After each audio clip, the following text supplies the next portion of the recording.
most of them treated better than when I'm here. Even like the Black Panther premiere that was a little while ago. I didn't see any sport There was personality. not a single sports personality there. They were just a bunch of influencers.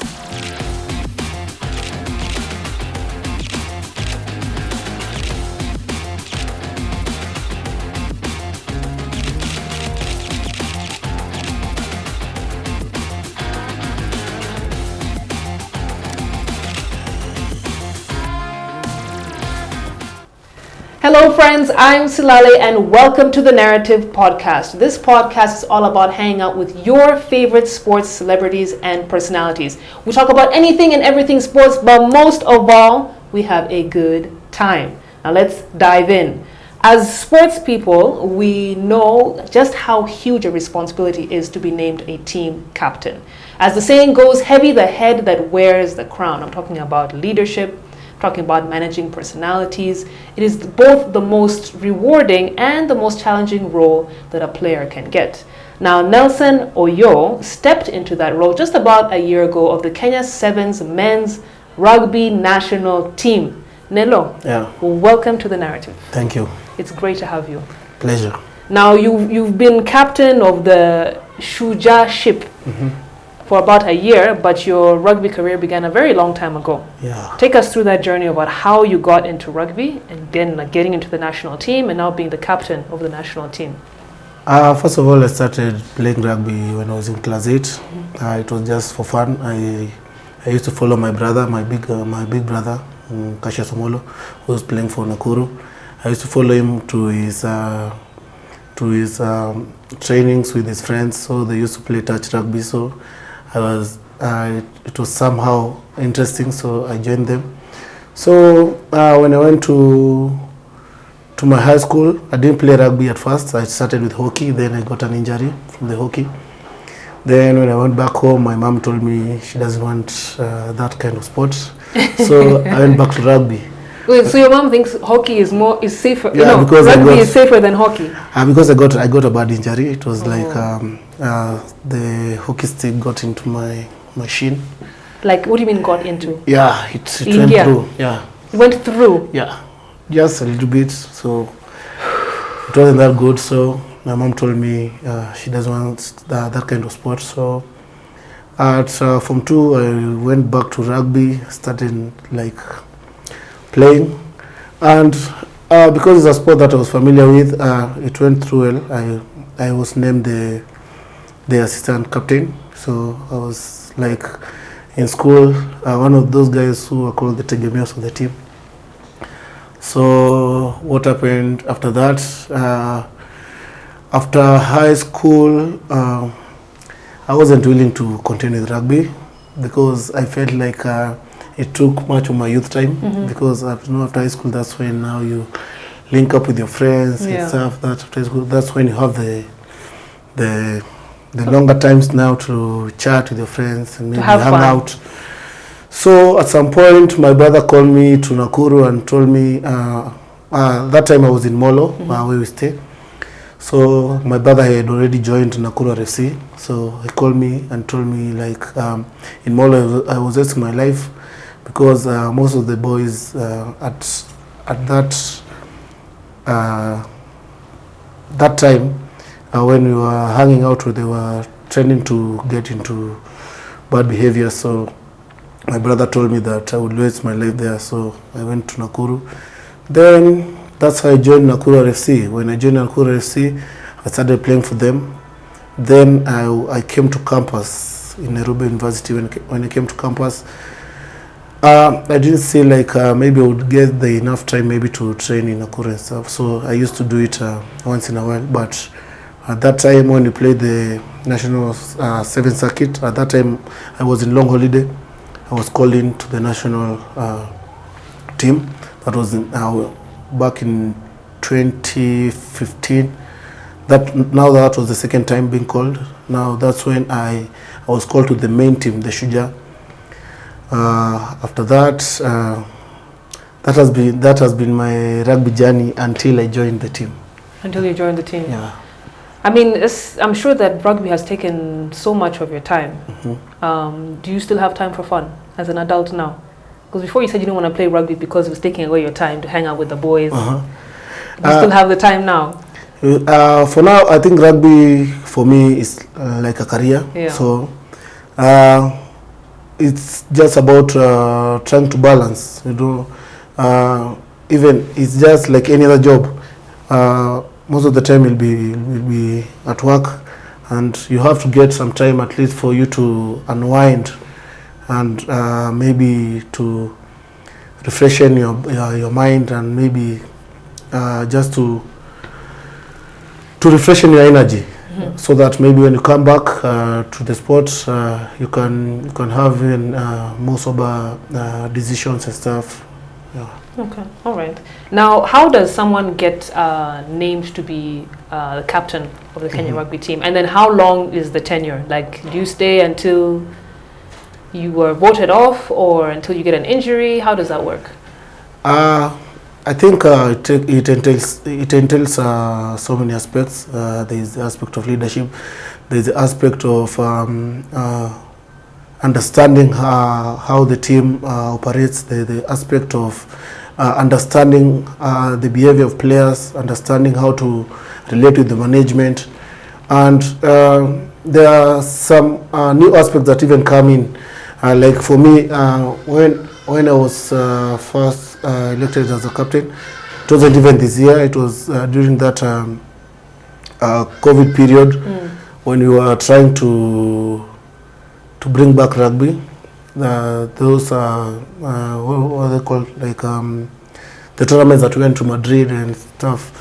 So that was the time that I was elected as a captain, and it took me time to digest, because at some point I never saw myself as a captain.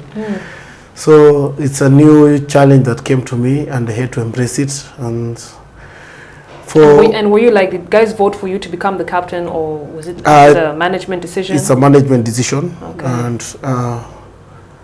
it runs for every season. Every season you have to, you always have a season captain. So, and I think I'm glad to be named the captain this season. So, and I think it's going to run for... It lasts like a year, because a season is about a year, right? Yeah, a year. So it just lasts a year. Season, yeah. Oh, interesting. Yeah. So how does that work now for like... it's like changing a president every year. You know, like a leader kind of comes with their own personality, their own swag, their culture. But when you're changing the captain so often, does that kind of like affect the team dynamic? During the tenure that maybe I've been here in Kenya Sevens, most of the time it doesn't change that drastically. It changes maybe if something happens, maybe when an injury occurs, God forbid, when somebody retires.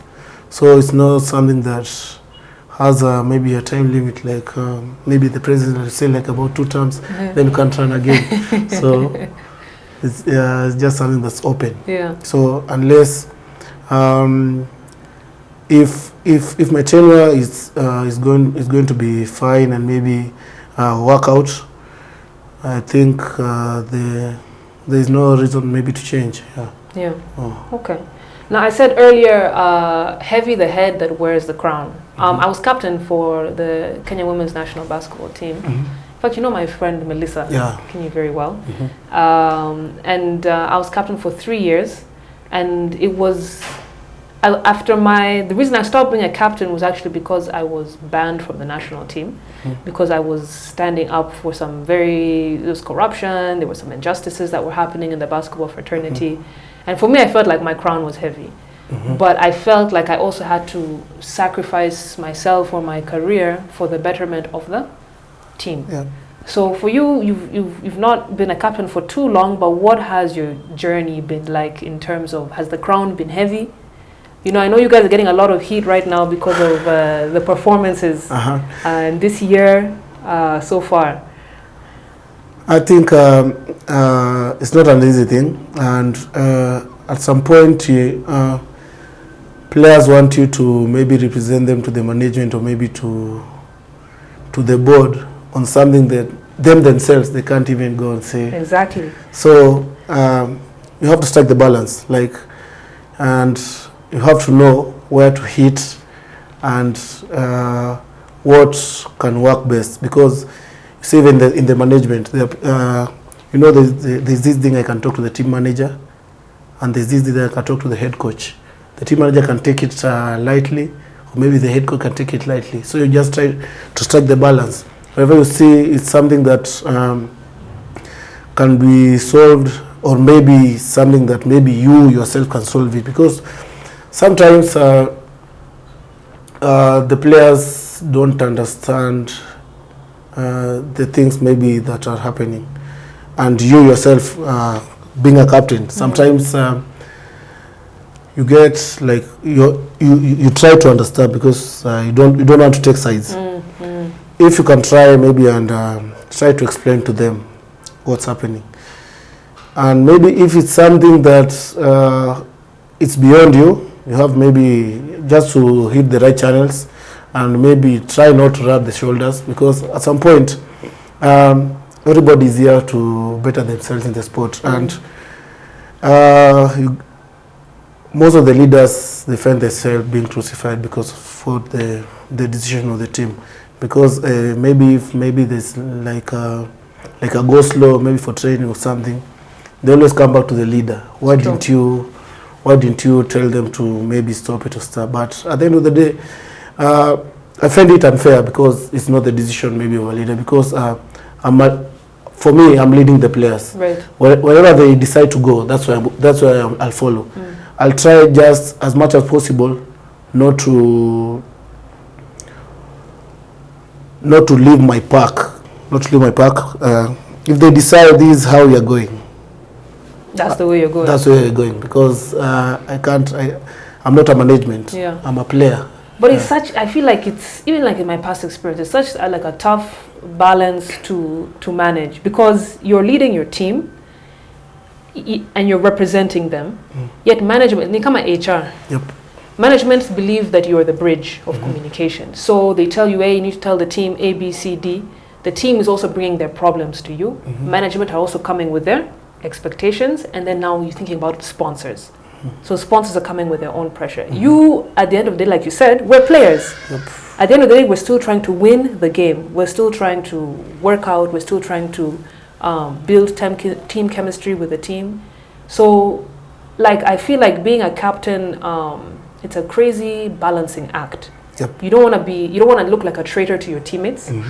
You, at the same time, you want to be approachable enough for team management that they come to you and tell you the direction the team is going. And sometimes it burns in your faces. Like, there are captains who have lost friendships. Yep. They've been kicked out of the team because they felt like they're weak leaders. I'm watching this documentary called Captains on Netflix. They're following I think 6 different captains, and Thiago Silva, is one of them. And I remember he was saying people thought he was a weak leader, because the Brazilian team, and it was that World Cup where they were beaten 7-1. Yeah. I think it was it the last World Cup? Was it the last one or the one before? I think it was the last one. Yeah, the last one. And they lost in the semi-finals. Yep. See, the last one was in Brazil. Yes. Yeah.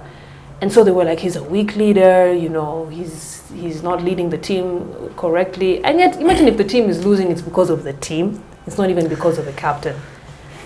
You see,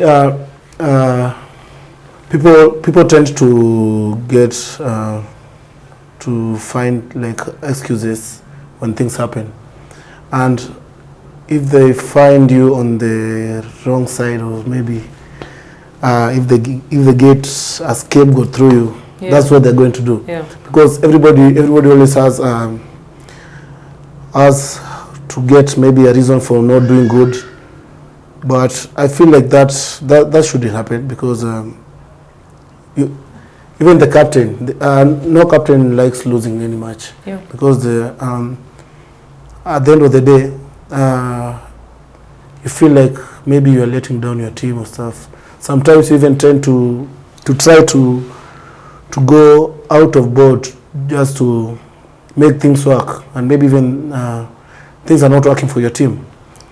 So I think sometimes it feels like it's unfair. Yeah. But let me bring it home, because recently, the Simbas, that's the 15th team, right? They're having this whole, usianze kusweat. Okay. Usipanic. It's fine. So the Simbas, they're having it's like they're having a go slow right now. Because their allowances have not been paid.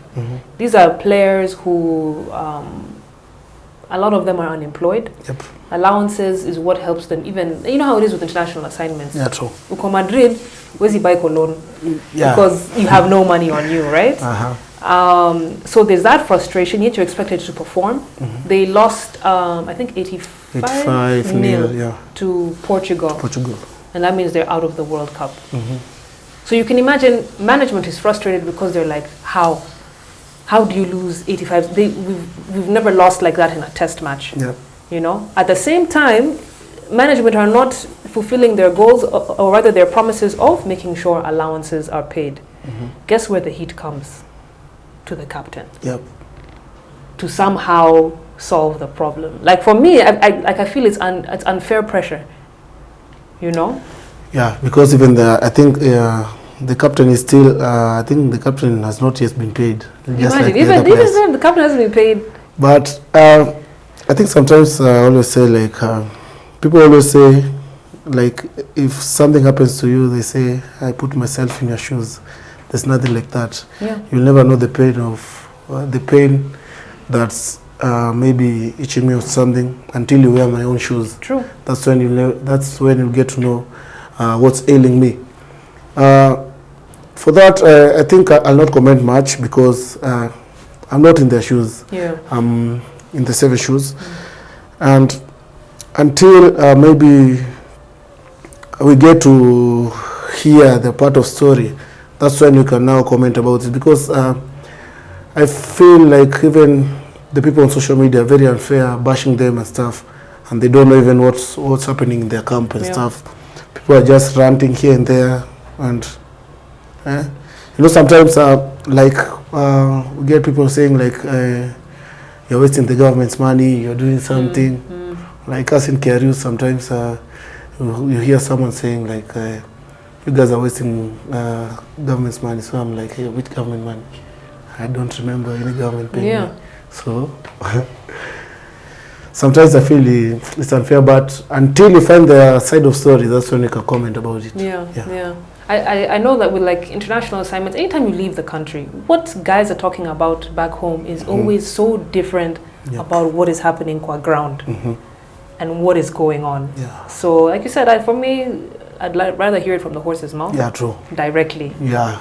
So for you, who is a captain that you've looked up to, like really looked up to, and why? I look at Andrew Amonde. One of the achievements he made is winning a cup, and he was able to bring the team together, even when we had ups and downs in the team. You know, these things like the issues of monies and salaries, payments, they always like dismantle the team stuff. And for you to bring a team together, to have a common goal, even winning a cup without money. So I think it's a strong thing, and it's something I'm looking up to, and I think I'm looking up to him. He's one of my mentors. Okay, so you say he brought the team together even there was no money that season. Yeah, there was no money that season. If you see, and you guys like still played. KQ, that time KQ was the one who was sponsoring us, Right. and that time I think KQ was in the verge of leaving the team. So there was some differences in some late payments and stuff. So there was no money and stuff. If you look back at that point when we came into the team, most of the players didn't come back to the team. They left the team just because of the hitches, and then boom, here we come, we win the cup. Everything changes. We get a new sponsor, SportPesa. Apparently now they are not there anymore. So right now maybe they are looking for other sponsors and stuff. So between that time, because even one of the things that ailing maybe the payments of players who are now representing us in 15s. It's just the issue of sponsors. So before that time, what can I do to keep my players together? Yeah. So those are some of the things that I'm still working on. I think for now, it's something that I've tried, and for now I think it's something that's working. Yeah. But you can't say something is working until you get the end result. It's true, and it's a good end result. It might be maybe too early to judge if maybe I've already put the team together. But I hope for the best. Yeah. It's tough. Yeah. It's really tough. But I think a lot of people, I feel like a lot of us, we play for the love of the game. Yeah. It's for self-pride and it's for the love of the game. Like even in basketball, we've had so many issues with allowances. If anything, I think rugby is the team sport that has been the best paid in Kenya. But there are times where even I played for a self-sponsored team, we finished third in the continent. Yeah. That time we were not given even a shilling for that tournament. But we performed well because it was like for our own sense of pride and then for country and for the team, you know. So it's, for me, I always love hearing those stories. You know, most of the people, they don't understand the journey. They always want to get the success part of things. And as people say, Rome was not built in a day. So there's some stories behind it. And they just know the country known Rome. I think it would be maybe like a humble plea even to the fourth estate or maybe the fans. Yeah? At some point, if they're not doing anything to support the sport, you're not supporting the sport by bashing players in the social media. Yeah. So I think some point you hear like a fan saying like, we are tired of watching you. No, switch off. Go to telenovela. Go watch it. Keyboard warriors. Yeah, we know them. The keyboard warriors. You see, sometimes you might find like maybe that player didn't have maybe the best of the games that they wanted, and then the first thing gets to the phone, they're bashing him or her. So at some point it's even deteriorating, maybe demoralizing. And a player like that, you expect him or her to play a better game the next game. So I think it's something that maybe even our Kenyan fans should try maybe to work on. I know they call the KOTs and stuff, but they should work on that. Yeah. You know, they hide behind their screens because they feel like they can say anything. But I want you to clarify something for me. What exactly is the role of a captain in a team here in Kenya? Because when I was captain of my university team in the States, my job was just making sure we're together, making sure we have a goal, making sure we're following team traditions, like there's particular songs we'd sing before the game, Bible verses, etc. And then I come here to Kenya and I'm told you're captain, so here are the kits. I want you to go and give the kits to all the players. Please inform the players lunchtime is at 1 p.m. And I feel like those kinds of responsibilities and those kinds of roles actually distract. Maybe it's different in rugby, but it's like that in basketball. And I feel like those roles and responsibilities distract from what you are supposed to be doing as a captain, which is leading the team and making sure we're getting wins. So what exactly is that? Is it the same situation in rugby where there's like those administrative duties as well for the captain? It's focused? I think there are some administrative maybe roles that you have to do. Like I need one. I think the biggest thing is just to keep the park like together, and maybe to make sure the communication between the team and the management is flowing smoothly. And at some point there's some responsibilities like maybe to make sure every player in your park is comfortable and stuff. In case of any grievances and stuff, you have to represent them into the management. And but you guys don't have to do things like handing out kits, making sure you really. gather the balls together. No. That's the job of the team manager. Yeah. I'm really hoping certain people are watching this podcast. Yeah, that's the work of the team manager. See, like your work is like to lead the team. If you now start doing, at some point maybe if maybe you're not playing a game and maybe you are done with your match and stuff, you might help. Yeah. You might help, but it's not your primary role to do it. Yeah. Yeah. Okay. Now, still on that Netflix documentary, Captains, there was the captain was talking about how to now bring in new players. Because new players, especially now guys from like say university or high school, or they've not played at the national team level. Yep. Now they're coming to that level. Usually they get starstruck, performance issues, etc. They feel, they're rookies, right?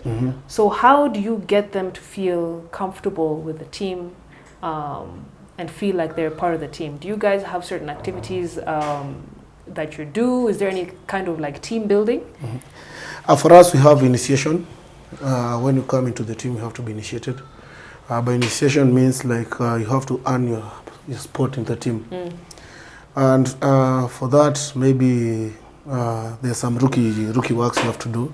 Like maybe you have maybe like to collect laundry for the whole team. Not you washing, but to collect maybe and deliver them. When they're smelly and stinky and disgusting. Yeah. Yes. So unfortunately, so and again, there's some maybe things like maybe after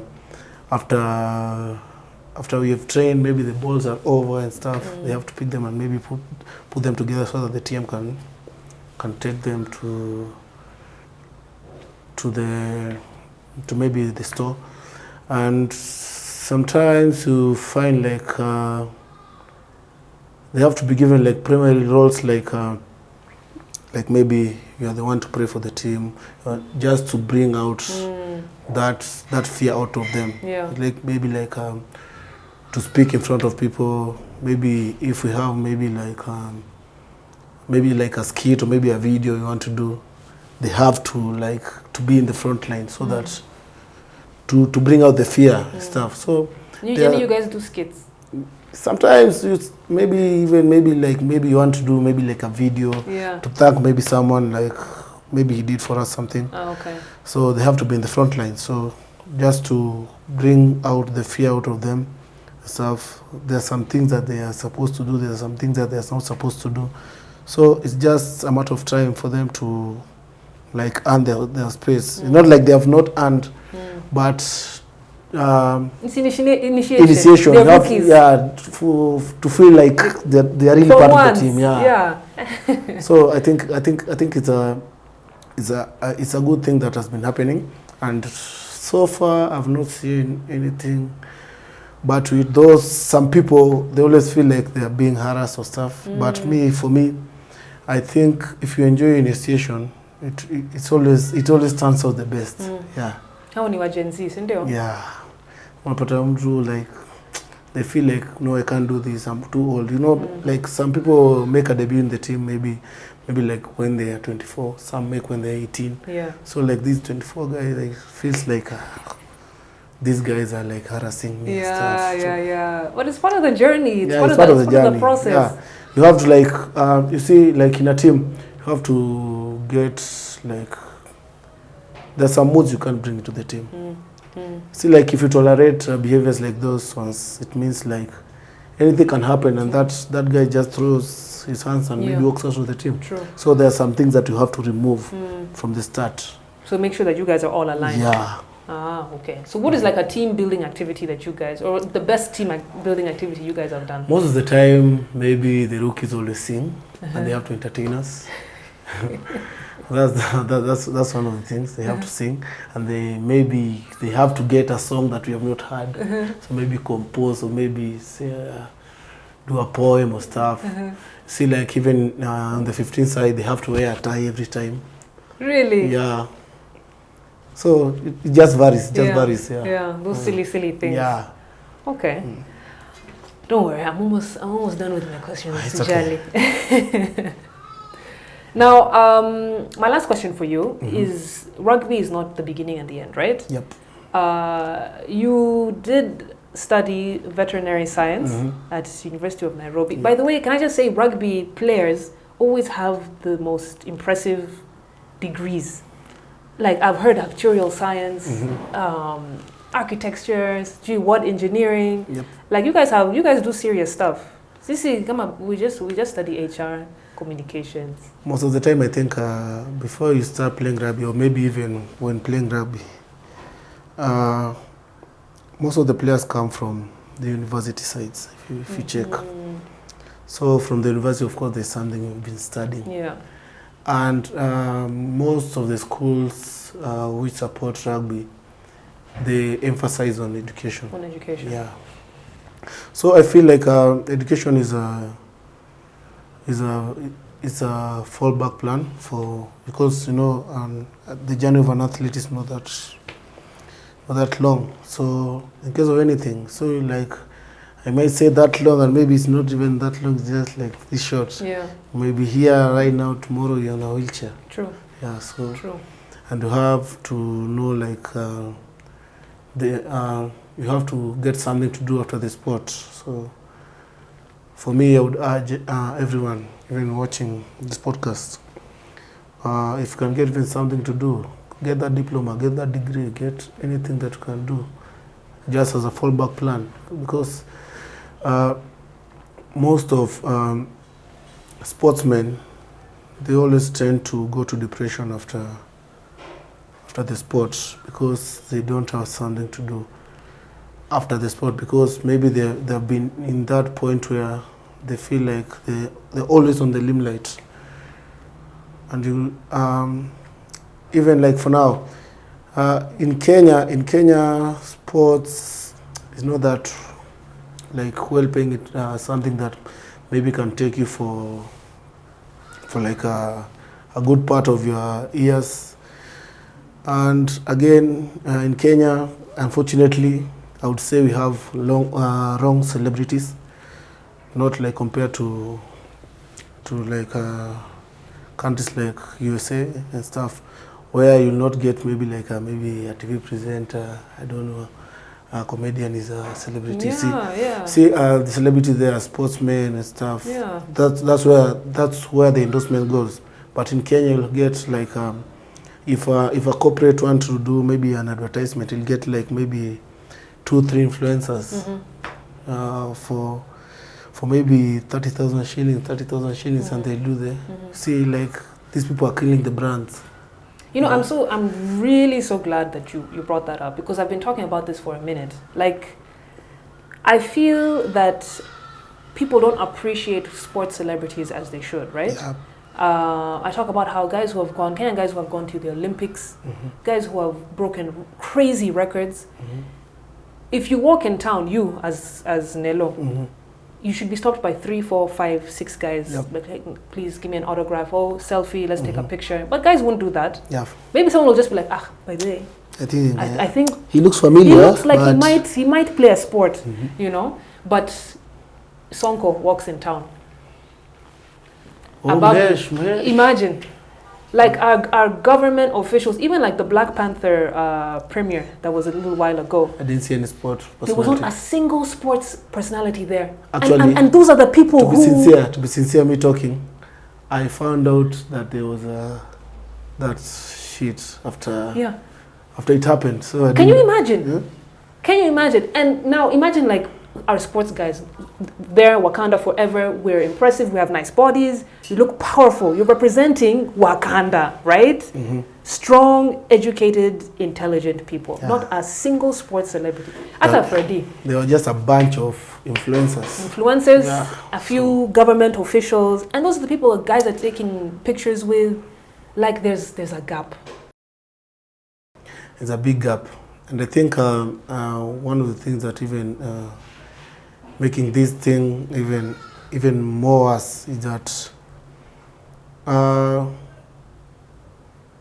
it's because we don't have like maybe companies to brand these sportsmen. Right. If you have a company to brand you, like, and maybe look for those endorsements and stuff, people will start appreciating them. For now, you have a bunch of fraudsters out here. Yep. They're always taking advantage of our athletes. Like maybe, even me, last week someone was trying to call me like they have an advertisement and stuff, but it's something that had happened to me some years back, so I just told him off. Yeah.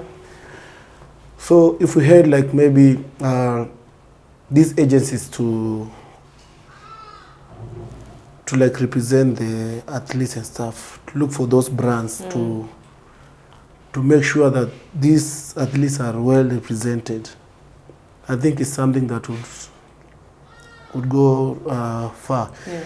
Like in Kenya, we always say like we see Kina Olungas, we see Kina Wanyamas and stuff, but are they represented by a Kenyan agency? No, because they are not there. Yeah. Yeah.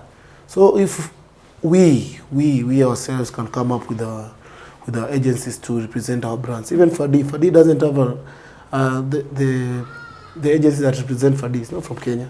I saw that, and it really bothered me. Yeah, so you see, if we could have these agencies that represent these brands. You see, like, people come from even outside countries, they come here, they just want to come and show the Kenyan culture. Yeah. So what does that mean? It means even you can get even brands from outside country. From abroad, because it's marketable. Yeah, it's marketable. Because our country, I think, is marketable. Yeah. But we fall ourselves short because we are limiting ourselves. You see, like some years back, we had like the advertisement like, hey, kibiriti ni sawa. Those advertisements are not there anymore. It's true. Huh? So even like, Rudisha, what was it? The butter advertisement, what was it? It was Fiatu Fiaki. Yeah. We don't have advertisements like those ones. Yeah. These days it's like, hey, maybe I'm here, maybe I'm doing my sport. I take maybe a drink for maybe this energy brand, anything. Yeah. Those are the types of advertisements which are going on right now. Yeah. So I think we need to rebrand and re-strategize on how our corporates need do the advertisements, and that's now when we get to that point, that's when we'll get our products even outside this country, because now with most of our products even in Kenya, we just limit them to the Kenyan consumer, and maybe if it goes further, just the East African community. True. And we are the brands who can take those products outside this continent. Especially you, who is like the Rugby World Series. You're always going to this city and that city, not just Africa. You're always going to all kinds of countries, San Francisco, Australia. Yep. So why not partner with you? Yeah. So because you're showcasing that brand at these places, you know, and people love Kenyan Rugby. Yeah, true. People love it. Even if you look, I'm sure when you go to your international matches, there's always a crowd like this. Do you know the funniest thing? I think when I'm outside there, I'm treated better than when I'm here in Kenya. You see, for me, that's just mind-boggling. Ajay. So now, post your active career, what are your plans? I'm still trying to figure out. I'm trying to open something that I'm still working on. So maybe it's about 85%. I'm working on it, and I think by the end of 2024, it will be fully operational, and I hope it will be a good fallback plan. And I'm also into business. I do some kind of business. Okay. I'm trying some things on auctioneering. So okay. Let's see how it turns out. So you're not going to be a vet? I don't bring my dog to you. Not really. I won't practice it. You're going to education, but you don't want to go down that road. It wasn't my passion at first. Okay. Okay. Sawa. Then, Nelo, the crown is heavy, as you've shown us, but after this conversation, I think your neck is strong, so you can manage that weight. You can try. Yeah, true. But thank you so much for joining us today. Thank you. And I really wish the Shujaa team the best for the 2023 season. Okay. I think if you're the captain, I have high hopes that you will steer them in the right direction. And we won't fail you. Yeah, I believe it. Now, we will not allow you to leave without gifting you. Umekuja hapa uko smart sana. We decided to compliment you a little bit. Our friends at Dendry, who are also very passionate about supporting our sports celebrities, have gifted you some things. So this is it's called a man bag. May I call it a merce? But this is for you. Go smart sana. Nice, sexy black color. You can floss. You know, Dendry takes care of bags for every occasion. They have a full catalog on dendryafricastores.com, so you guys can check them out and get yourself a lovely bag like this. Come on a boyfriend, do the thing. And that's not all. I hope she's watching. Yeah. I need a brown one. Tips. And they actually have a really cool gym bag. And I love it because you know how it is, the issue with putting our shoes in the right direction. They have a nice little compartment for shoes right here. So, and then your next assignment, there's a floss. This is nice. Yeah. This is really, really nice. And it's a Kenyan brand. And I love supporting Kenyan brands. So these are for you. Thank you so much for joining us today. You guys know the drill. Show our captain some love in the comments. And if you liked this video, then hit the like button. And if you loved it, then subscribe so you don't miss out on our next guest. Make sure you also put down in the comments who you'd like to see next on the show. We will hear you. We might have them join us for the next podcast. Thank you for your time. See you guys next time.